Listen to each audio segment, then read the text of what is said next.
मृत्यु के बाद क्या होता है? जब कोई प्राणी मृत्यु को प्राप्त होता है तो यमराज के सेवक उसका संपूर्ण जीवन लेखा लेकर चित्रगुप्त जी के समक्ष प्रस्तुत होते हैं। चित्रगुप्त जी के पास उस आत्मा का पूरा डेटा होता है। किसने क्या किया, किससे क्या कहा, कितनों को आशीर्वाद दिए, कितनों को शाप दिए, कहां पुण्य कमाया, कहां पाप किया। हर बारीक विवरण वहां दर्ज होता है। फिर उस व्यक्ति के कर्मों का मूल्यांकन होता है। कितना पुण्य किया है और कितना पाप। यदि पाप अधिक हैं तो उसे नरक भेजा जाता है, यदि पुण्य अधिक हैं तो उसे स्वर्ग की ओर अग्रसर किया जाता है।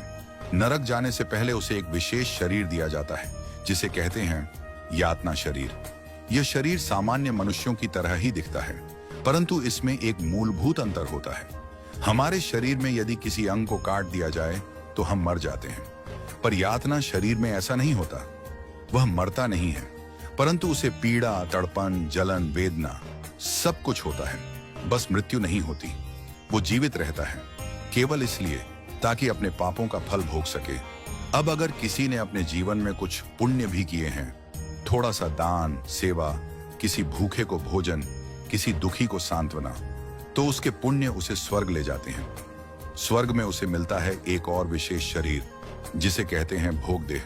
इस भोगदेह की विशेषता यह है कि इसे चाहे जितना खिलाओ ये मोटा नहीं होता, इसे चाहे जितना नचाओ गाओ ये थकता नहीं, इसे चाहे जितना भोगो ये तृप्त नहीं होता, क्योंकि स्वर्ग में जो कुछ भी है वह क्षणिक है, अस्थाई है।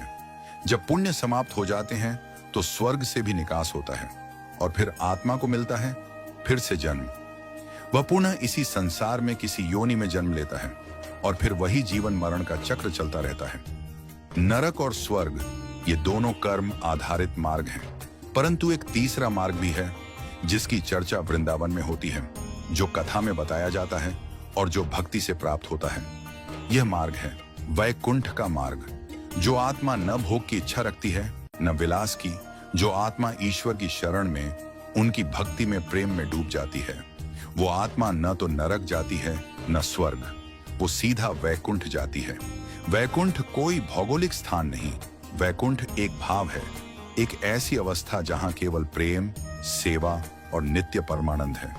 वहां जाने के बाद आत्मा को फिर से जन्म नहीं लेना पड़ता, क्योंकि वहां जीवन नित्य है, वहां समाप्ति नहीं, केवल शाश्वतता है। सार ये है, नरक मिलता है पाप से ताकि दंड मिले, स्वर्ग मिलता है पुण्य से ताकि भोग मिले, वैकुंठ मिलता है प्रेम और भक्ति से ताकि भगवान मिले। यदि आप वृंदावन आते हैं, यदि आप संतों की वाणी सुनते हैं, यदि आप श्री हरि की कथा, लीला, नाम में रम जाते हैं, तो आप केवल पुण्य नहीं कमा रहे, आप वैकुंठ का टिकट ले रहे हैं।